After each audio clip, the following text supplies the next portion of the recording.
I grew up near the swamp. I was raised in Arlington, Virginia, and I guess I was interested in politics from a very young age. I have a degree in history and political science from Elon University in North Carolina. The year I graduated from college in 1976, I came to Franklin, Tennessee as a volunteer for 2 months for Congressman Beard. He was a staunch conservative. He got elected when he was like 33 years old. I've lived in the same house since 1981. I live out in the Arrington community out east. And so that's how I ended up here and kind of got involved.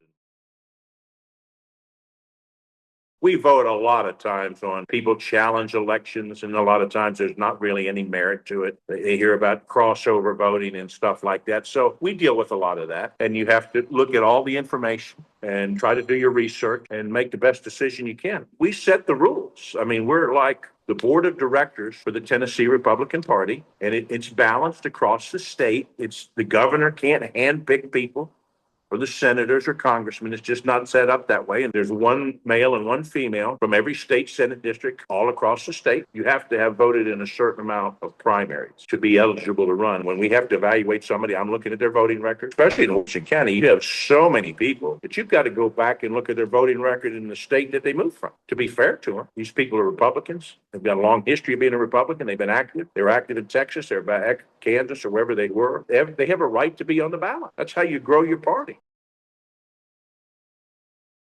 Politics, right or wrong, is a lot about relationships. And I've worked in a lot of campaigns. I've been the district director for Congressman Van Epps now. I was district director for Mark Reed, and I was district director for Marsha Blackburn. I've literally met thousands of people and interacted with people in the state legislature. I've been selected or elected to be a delegate to 9 national conventions. I was a delegate when I was 26 years old for Ronald Reagan in Detroit. I cannot tell you how excited I was to go to that convention.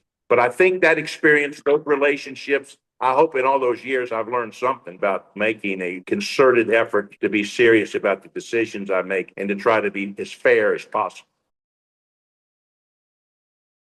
We have to educate people in this state, and we're not alone, that now that we are the dominant political party, and I've been here long enough when it was the Democrats were the dominant political party, that people have got to understand that the Republican primary, most places in this state, is the functional equivalent of the general election. Whoever gets the Republican nomination, it's worth something. The R by your name, and that gets back to vetting all these candidates and making sure you have quality people and people that are really Republicans on the ballot. But we have to educate people over and over and over. I've had people many, many times say, well, I'm busy, or we're going to Europe this summer, or we're going out of town, and I don't know if I'm going to get to vote in the primary.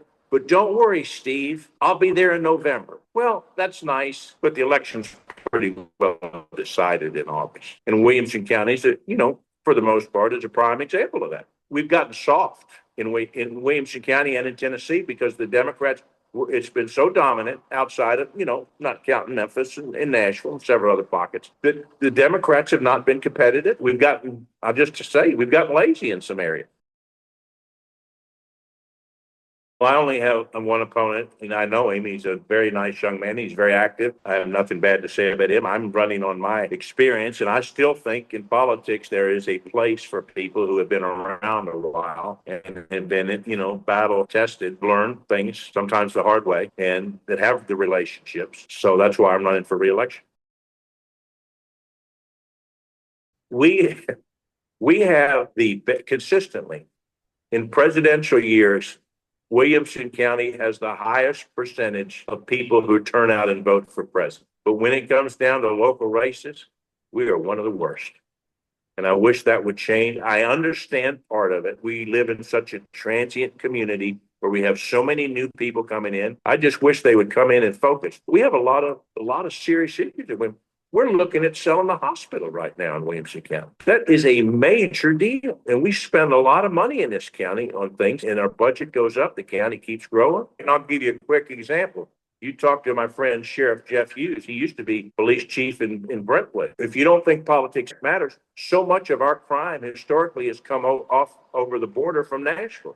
And the reason is because they're repeat criminals, and the judicial system is so liberal up there that these people, it's a revolving door. They don't do anything. And you see these people when they get arrested down here, they've had 10, 12, 15 arrests. They've served time and they get, something they could get 10 years for, they get 3 months. So it affects, all this is intertwined and it affects us. I just wish people would become more engaged at the local level like they are when it comes time to voting for president.